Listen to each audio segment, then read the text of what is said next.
You're listening to the Thrive Podcast, where every week we dive into a practical, tactical tip to bring you from a life of simply surviving to thriving.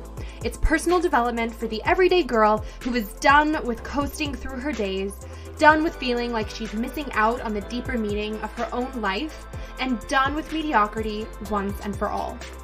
Because it's not enough to simply survive. You deserve to thrive. Welcome back to Thrive. This episode is a true treat for parents who want to thrive. I'm honored to welcome Destini Davis as our guest today. She's one of my personal favorite people to follow on Instagram and a go-to resource, mom to mom. Destini is a certified parenting coach, a social media rock star, and the author of Very Intentional Parenting. And she drops advice today that is practical and applicable in your home right now. We talk about how to build better connections with your kids and challenge the idea of discipline as means of teaching instead of punishing. We talk about transitioning from being the yeller parent to better regulating your own emotions in tough parenting moments. And we talk about actual scripts to use to get through high emotion, high tension situations like a child hitting or acting out. Destini is all about data collection, so you'll finish this episode feeling more equipped as a mom or dad and better able to hold boundaries compassionately and parent calmly, learning your kid what works and what doesn't. Stay tuned through this conversation. Drop it 5 stars if you like what you're listening to. And now, welcome, Destini. Hey.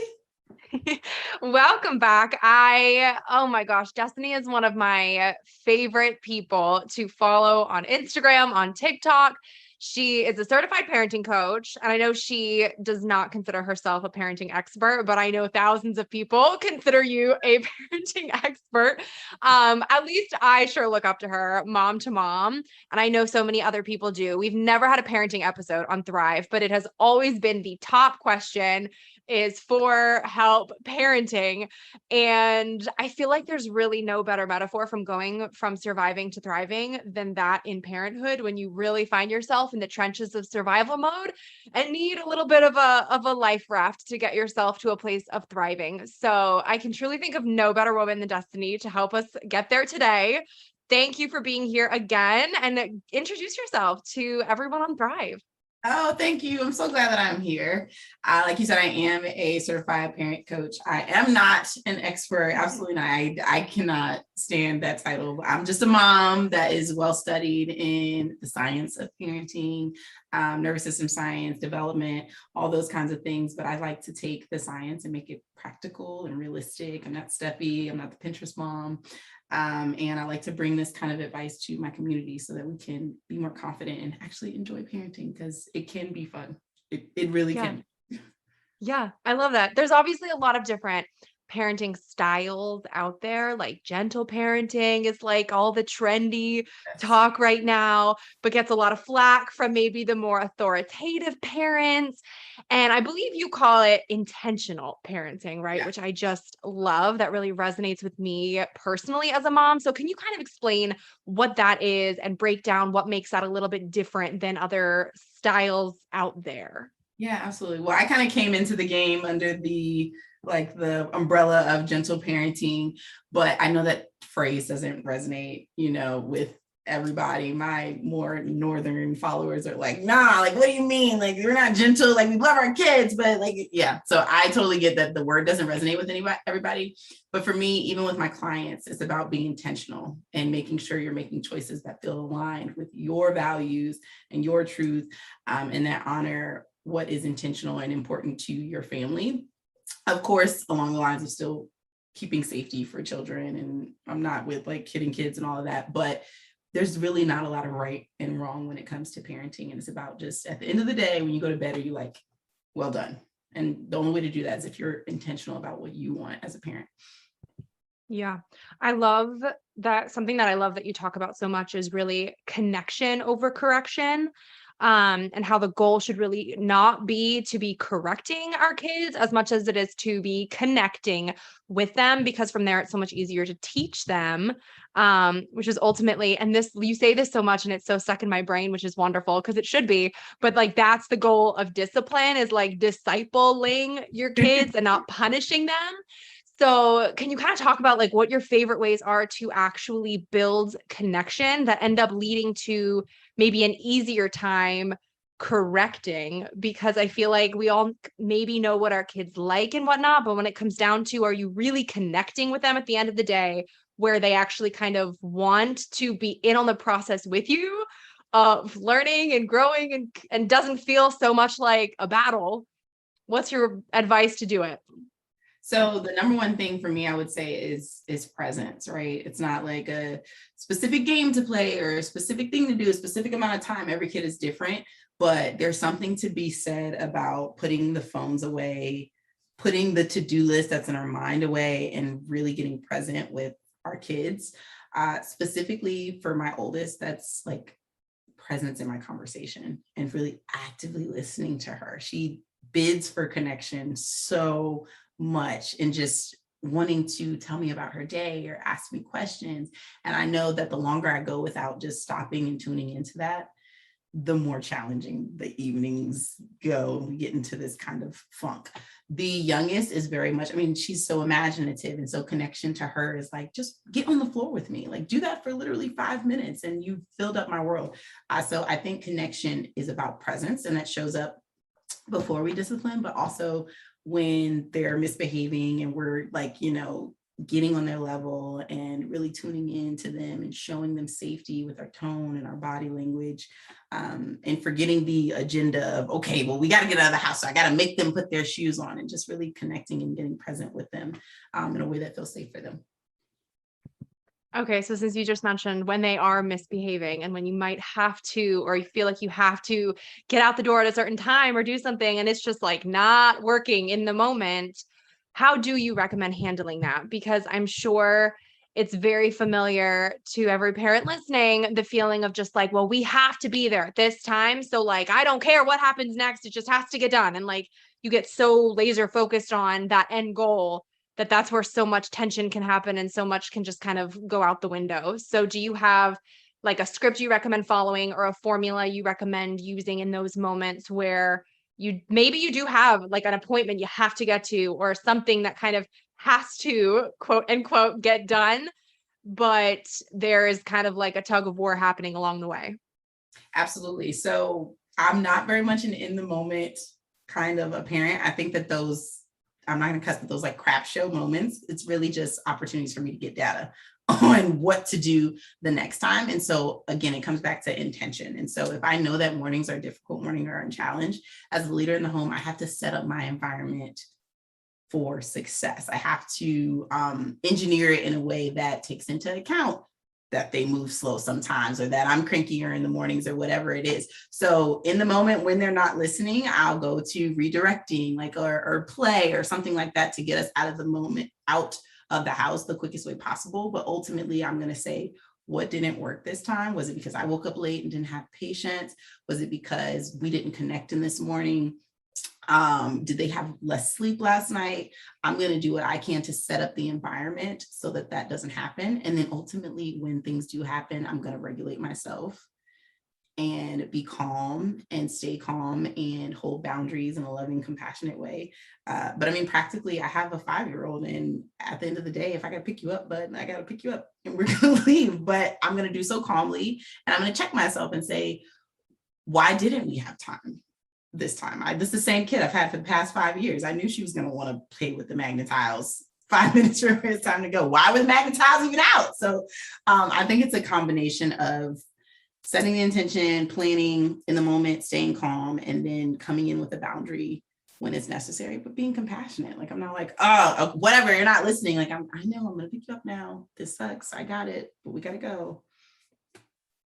I love how much you call attention to checking yourself as a parent too, Yeah. because I feel like a lot of times we kind of forget that and throw all of the onus on the kid, forgetting the fact that like they are a kid and they don't have the neurological development as of yet to be processing at the same way we do. So why are we putting that expectation on them in the first place that they're going to have their ish all figured out when we're here as like 20 something and 30 something year old grownups and don't have all of our ish together all the time? So it's like, we don't give them grace in those moments. And I think so many people would probably have like an eye-opening moment if they do exactly what you just said and like go back through the moment that just transpired and see, was there anything in there that you probably should have done differently that led you from point A to point B or where you did not want to be? So that's Man, very sound.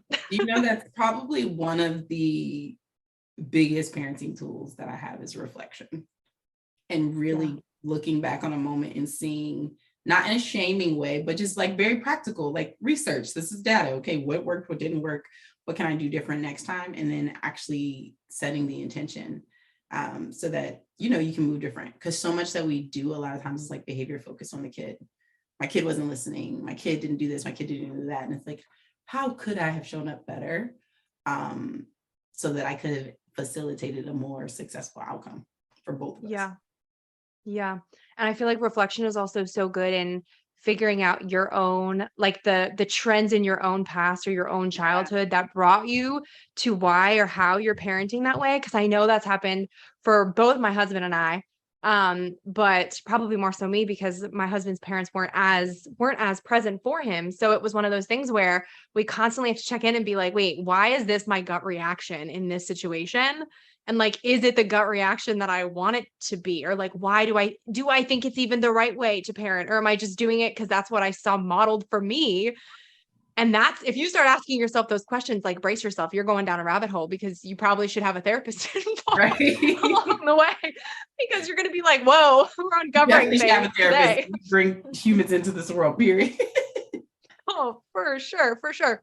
Well, and I think going along with that, something we see a lot is parents just, okay, losing their cool, acting or speaking out of anger when they're thinking like, oh, my kid just won't listen. So anger might be that gut response, maybe yelling, maybe just saying something more from a place of frustration instead of intention.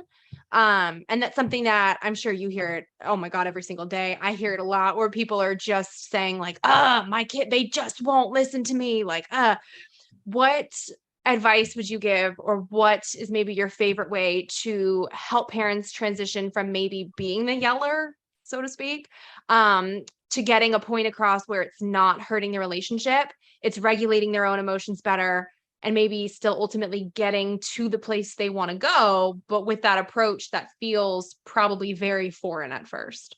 Yeah, absolutely. It's a major thing. It really, really is. And it's because a lot of us grew up in chaotic homes where that was the norm, or grew up in homes where we didn't feel very powerful. And this is a relationship where your ego would show itself because you're 1,000% in control. So it's understandable. It I want parents to understand that it is 1,000%, like, well, not 1,000%, but majority physiological, meaning that it is your body's response to what's going on in your environment. And the only way that you're going to overcome that is not by telling yourself, I'm not going to yell again, I'm not going to yell, or fixing your kid. You really do need to do some work, whether that's with a therapist or deeper modalities like DBT or EMDR, working with a coach, somebody that can teach you how to actually not just regulate your feelings, but actually regulate your nervous system and tap into what's going on in your body. Because it's a trigger is exactly that. The minute you experience it, you're yelling and you're already in the thick of it. So I know we don't ask for help a lot, but support is a big deal when it comes to our mental health and when it comes to the way we're responding to our children. I like to think of it as like a shirt. It's like, the bigger the tear gets, the harder it is to repair it. And if we go too long without doing that, it almost starts to feel like, I get so many parents that are like, is it too late Hmm. to repair that and to fix that? And I mean, the honest answer is no, it probably isn't, but it's harder and harder to. And it's because we get so wrapped up in the to-dos of parenting, right? That we don't always prioritize our mental health. And it honestly should be at the top of the list because it makes everything else so much freaking easier. Mm-hmm. Oh, Yeah. it sure does. It sure does.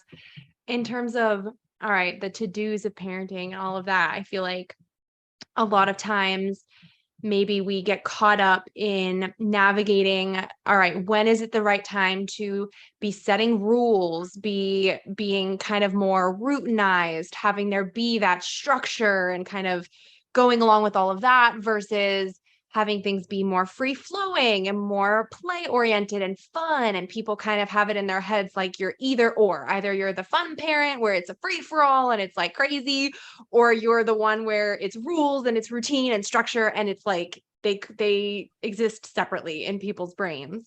And we hear pros and cons on both sides with structure versus free play and all of that jazz. So how do you find balance between the two where they kind of obviously can and should and do coexist in some capacity, but where you're finding what works for your family, how your kid is, and kind of what their sweet spot is for the two?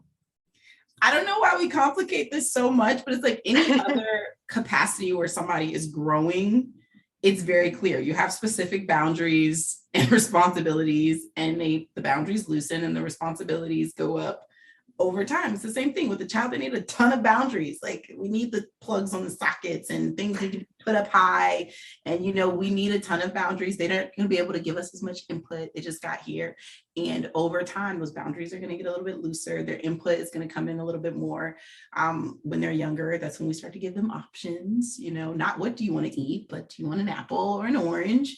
And then as they get older, there's less boundaries. They have more input. What do you want to eat? When do you want to eat? Those kinds of things. And then when they get to a point where they're actually responsible with that, now they can make their own decisions and they can be even more collaborative. So I think that we try to make it an age thing, and it really is a development thing. And every child is going to be different, and that's going to look different for every child. But trusting the process, being okay with that, not putting too much responsibility on a child, which is usually how it goes in the authoritarian sense, but then the opposite side of not having any responsibility or any boundaries on the permissive side of it. I think really having that balance is important. Yeah. Yeah. Speaking of boundaries, I literally just rewatched one of your videos this morning with your daughter around with her hitting phase, when it was like around, I don't know, maybe like age 3, age 4. And I was like, ooh, relatable. Yeah. But you shared a little script that you showed yourself doing in the moment with her. Can you share that again here for anyone who hasn't seen that yet? Because I feel like it's so powerful. And I think it was probably all the more helpful because it was so real, because you just showed yourself doing it in real time and your daughter's response, and light bulbs probably went off for people where they were like, oh, it works. Like, look at that. It just Yes. happened. Are you talking about, because I have so many videos about her. Oh yeah. She was hitting you, and then you just kind of like embraced her and walked through, okay, this is what to do in this situation to diffuse it and reconnect versus punish. Yeah, absolutely. So for me, I always start with connection. And sometimes that literally is like, I'm just going to drop this. We're going to go play or cuddle and reconnect. Other times it's, I'm just going to connect to what she's feeling right now. And I'm going to be slow and talk gently and, get in tune with her feelings. And by the way, this is all recap. Like, this is not in the moment. This is like, once we're both regulated and cool and calm down, that's priority, because if she's emotional, nothing I say rational is going to land at all. It's going to be an argument like, but no, but I, or it's going to be more tantrumy, whatever. So after the fact, I connect with her first, and then I get as much information as I can. Curiosity. Why did this happen? How could I have supported you? And then that's when I come in with the lesson, and we will literally rehearse what you can do next time. And I'll say that with me, Mommy, I'm angry. And she'll say, Mommy, I'm angry. And we'll practice that. And then I'll just reiterate the lesson, explain to her why it's important. When she was younger, I would say it. I think maybe in the video that you were watching, I was able to ask questions like, why don't we hit? And she's like, because hitting hurts people. Yeah. And so it's about reinforcing the lesson. It's what we do when it's happening. Like, why don't you hit people? And you're not, but when they're in the emotional part of their brain, it's not landing. So I just basically do what most parents do. I just wait until everybody's calm and connected to do that. Yeah. So what do you recommend doing then in the actual moment? Like if she hits you in the face, like what's the first step there before you're both emotionally regulated at a point where you can have an actual recap conversation? Well, regulation is impossible if you're not both safe. And I always say, if a kid is hitting, the person they're hitting isn't safe, and they're not safe either. To be that dysregulated is not safe for a child's brain or body. So first thing is for me is safety. And whether that's holding her hands or I have to pick you up, you can't be around other kids. I think it's important that we remember their emotional safety as well. So if they're hitting in front of people, like I want to make sure that you feel safe emotionally. So I'm going to take you in another room before I discipline you or whatever that is. So safety is number one. I'm going to hold your hands, pick you up, whatever. Once that's the case, I'm not even focused on her regulating. I'm not trying to calm her down. If I just got whacked, I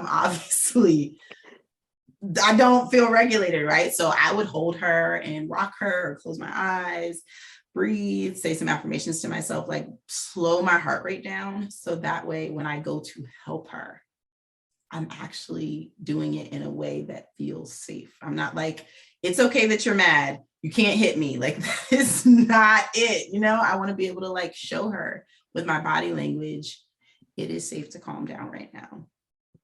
You're probably really dysregulated. I'm here to help you. Not I'm here to fix you or tell you what to do. I'm here to help you because you need my help. And then once I've done that and I bring in a calming tool for her, whether that's singing or turning off the lights or holding her while I walk around, inviting her to calm down. And once she feels safe to calm down, then we can talk about what happened. We can talk about if there's a consequence that's necessary. Do you understand why you shouldn't hit? Okay, well, now when we go back in the room, I'm going to sit in between you all for a little bit, just so that we can get comfortable again. That's what I'm going to do. I'll bring in the boundary. But yeah, that's typically how I would handle that back in that excruciating phase of WWE. It's terrible. What? Oh yeah, I feel you. What I love about that so much though is like we probably send our kids so much confusing messaging when, like you said, you're like coming from a still angry place yourself, being like, it's okay to feel angry, but like you can't do this, and you're still angry and how you're presenting it to them. It's like they pick up on our body language and they can pick up on those vibes. And if you are clearly pissed off, relaying something to them, trying to tell them how they should be calm and kind. All right, well, if you're not sounding calm and kind yourself, then you kind of got a problem that they're going to pick up on, especially the older they get. So I feel like that's a really good reminder for people, because if you're pushing through being like, but I am telling them that they should communicate their feelings and all of that jazz, but it's still not landing right, that might be why. Yeah. And at that age, they can't separate themselves from their feelings and their behaviors, right? And so we're really feeling some type of way about the behavior, but all they know is we keep telling them, you're mad, and we're showing them that they're mad isn't okay. So they don't think, okay, me hitting isn't okay. They think me mad isn't okay. I'm not okay. I'm bad. It's bad to be mad. It's bad to be me. And so that's why I got to regulate myself first, so that when I speak to them, they feel good. They feel safe being mad. And then once they've understood that they're safe, then we can talk about the behavior itself. Yeah. Can you walk us through some of your favorite positive discipline techniques, and maybe something like breaking it down for younger kids, like preschool age or whatever, and then maybe something for kind of more elementary age? Yes, absolutely. So younger kids, especially like Phoenix 5-year-old, a lot of times they really are in that desire, like tiny emperor, like they really want to be empowered. They really want to prove things. So I use power a lot with Phoenix, whether that is like a timer. Timers are excellent to get out of the house. Go back to getting out of the house. Like I'll talk to her dolls when she's putting on her clothes and she'll be moving so slow. And then I'll just be talking to her doll. I'm like, yeah, no, Phoenix totally cannot get dressed in 30 seconds. Like I've seen her get dressed. It takes 50 seconds at least. And she's like, she's going to get dressed in 20 seconds. Like she just has so much to prove. Everything is play with Phoenix. And I can really help her when it comes to that. When it comes to my oldest, a lot of times letting her know that I'm on her team is really powerful. And so I always say that. I'll talk about mornings specifically. Mornings are a challenge. She's in the preteen phase. She doesn't want to go to school. And if it's like, do this, you got to get up, do this, you got to blah, blah, blah. I'm constantly throwing off directives. She's not going to move. But if I remind her of my window of tolerance, like, hey, in a minute, I'm going to have to go do my thing. I'm here to help you. I know mornings are hard. How can I help you? We get a lot further. That phrase, like, we're a team. How can I help you? What do you need? Goes so much further than, because again, we have to remember that their capacity is what their capacity is. And I can't expect someone who's been homeschooled her whole life her first year in school to just be like, all right, I'm up and I'm going to do this and I'm going to do that at 7 o'clock in the morning. So I think older kids, it's really beneficial for them to know that you're there to support them, and using phrases like, we're a team, I can help you, how can I help you, tell me what you need. Those kinds of things within the boundaries are really helpful. That also sounds like it would all be just super helpful too in terms of building overall trust with them, because you're like telling them and showing them and reminding them and like truly showing up as a player on their side. I Mhm. feel like did that start at what age did that kind of start for you, where you were intentionally building trust with them so that it was like a relationship that could transition as they were growing and as your parenting techniques had to evolve and all of that sort of thing, where it was kind of like, all right, they know that I'm on their side and that they can't mess with me or lie to me or anything like that. Like they know and they care. Where like you sense that they care about that relationship too. Yeah, I think it's been that way probably for as long as they've been here, just because I'm big on reflection. And so we'll have those conversations after the fact, and it feels like problem solving. And so just the idea of like, you can trust me, we're going to figure it, everything is figure outable. Like Marie Forleo says, like my kids believe that because I come back, we don't always get it right in the moment, but we figure things out, we help each other. And I always have that framework of like, my kid isn't doing something wrong. They just need support. How can I support them? Not do it for them, but how can I support them to communicate better? Like, because you're talking to, or how can I support them to clean their room? Those kinds of things. It's always been that way. I've never been because I said so, you should know better. It's always, I have to use that go-to phrase because I know that I could default to that very easily because that's how I was raised. So I have to have go-to phrases so that I can use them in the moment. And that's typically what the conversation is. And they know Yeah. that they can trust me because that's how I show up. I show up the way that I say I'm going to. Now, if you have a moment where you realize you did mess up, or I feel like that's Yeah. the natural side effect of reflection is you have way more moments of like, oh crap, that was totally not what I should have done or how I should have handled it. And then you risk like sending yourself down the mom shame spiral. So how do you handle that for yourself, and how do you handle that with your kids? If you have a moment where you realize like, ooh, yeah, messed that one up. What's the process for like fixing it with them and like repairing what happened, and at what point do you think it's like the right point to make that move? That's such a good question. And it's something that should also be really intentional. And that's the repair process. First, I try to deal with it with myself first, right? I don't want to go into taking accountability with shame. And I don't want to do the pity me because I made a mistake. Oh, I'm worst mom ever. Like, I don't want to even put that on my kids. So I deal with it with myself first and forgive myself. I walk through what happened very reflectively, very practically in black and white. This is what happened. This is what I should said. This is what I would have preferred to say. This is how it probably made her feel. So I'm in tune and empathetic before I go into the conversation. And then I'll state what is true. You know, what's true is I was exhausted, or I'm learning these things. I'm growing, I'm getting better. And I'll invite my daughter into that. You know, can I talk to you? I want to talk about what happened earlier. I think the most important part of a genuine repair moment with our kids is taking accountability for what we did, for how it probably made them feel, checking in, like, is that how it made you feel? Or how did you feel when I yelled at you?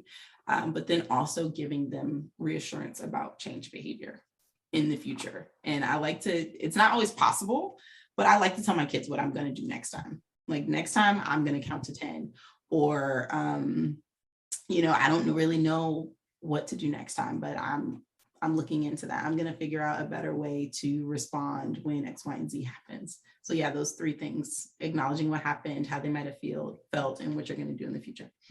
Yeah, I love that. How do you handle it when your kid is exposed to maybe other kinds of parenting techniques? Is that something you recommend like addressing with the grown-ups involved, or having a conversation with your kid directly? Like, because if you got other parents involved, or you've got grandparents, or just like any other grown-up figure in their life who is approaching things differently and very well maybe in a conflicting way than what you are so intentionally, literally trying to do to help your kids? Oh, that's a fun one. So I'm big on environment engineering. So I try to have as few of those influences in my kid's life as humanly possible, just because I want to parent in alignment with my values. And so I'll make sacrifices so my kids don't have to be in certain class settings or have to be with certain family members. I will prioritize those sacrifices over other things. And then when they are exposed to those kinds of situations, I think that that's opportunities for me to teach my children resilience, to teach them that people are different. As long as my kids aren't being harmed, I think that it's an opportunity for me to teach them that people have different values. Yeah. And yeah, that word is disrespectful at your grandma's house. And that's weird to you. It's weird to me too. How do you feel about that? How can we handle this? It goes back to problem solving. Everything's figure outable, but we can't change everybody in this world. And as long as you're safe, that's what matters. If your feelings are hurt, then I can help you with that. But we can't always fix every single circumstance. Sometimes we just have to learn how to be with our feelings and how to be in situations that don't always feel comfortable. So it's Yeah. a both and. I love that. Was there ever a time looking back where you had a situation with one of your kids or heard of a situation from a client or wherever where it was truly like a stumping moment where you were like, man, the kid threw something off the wall at you, or like not literally, but like threw something where you were like, man, I have no idea how to handle this. And like it literally took serious like figuring out. Yes, heck yeah. So this last year, I kind of talked about it a little bit, because my daughter told me I could on one of my recent posts. But the last year was like crazy. My daughter's 10, and we've had just such a beautiful, amazing relationship. And when she went to school, it was like rage kid, like throwing stuff, yelling, I hate you, like just self-deprecating. It was to the point where it was like I knew what to do, like I knew what to do, but I didn't know what to do, like, yeah, I get all the language and the tools and stuff, but when a kid is big and they're yelling at you and you're in the thick of it and you're feeling things you've never felt before, like I was like disgusted with my kid. Like I was like, I don't like this little person. I've never felt that way about her before. Regulating was really difficult. And compassion, like I didn't have any compassion for her at all. Like I'm sure I would look at her like, ugh, like I don't even want to be in your space. And so that was a challenge. Then reflecting on that and seeing myself as that mom was a challenge, feeling like I'm doing something wrong because why is my kid feeling like this was a challenge. And so anytime that happens, I think the best thing that we can do is to just pause, let go of the expectations of changing their behavior for the moment and really figuring out, what do I need to get support through whatever this phase is about to be, so that I can be the best for myself and the best for my kid. And that's when I started like a more intensive therapy, because I was like, I need to be rock solid. My kid is going through something major that I have the tools for, but cannot call on. I need to be a better mom. Like I need to be more equipped to actually pull out those tools. So yeah, when those things happen, something shakes you up and you're like, I don't know how to do this. I don't know how to fix this. Like put everything else on hold. And whether that's you need your sibling to come over for a little bit and maybe help with the dishes, or you need to do therapy, or you need to not do soccer, basketball, and gymnastics for a few months. Maybe we need to dial it back. But kind of just fortifying your mind and your spirit, and your emotions. I think it always comes back to the better I feel in my body and in my mind, the easier it is, the less I need a parenting expert or somebody to tell me what I probably intuitively already know. So yeah, I think that that's what's most important. Yeah, that's so good. Destiny, well, thank you so much for joining us again. I want to get things wrapped up by asking you what we ask all guests on the show, which is, what does thrive mean to you, and how do you strive to thrive in your everyday life?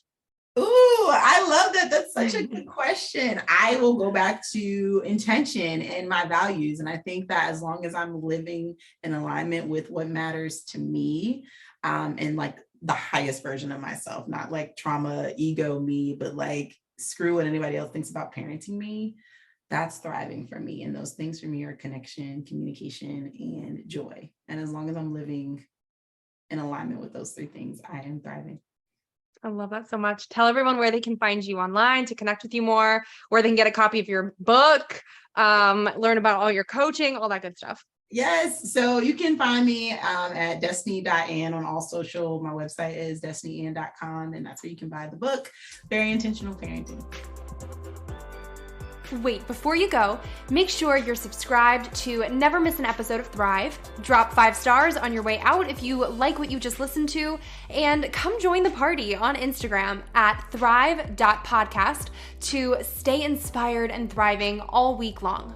Thanks for tuning in. It's your time to thrive.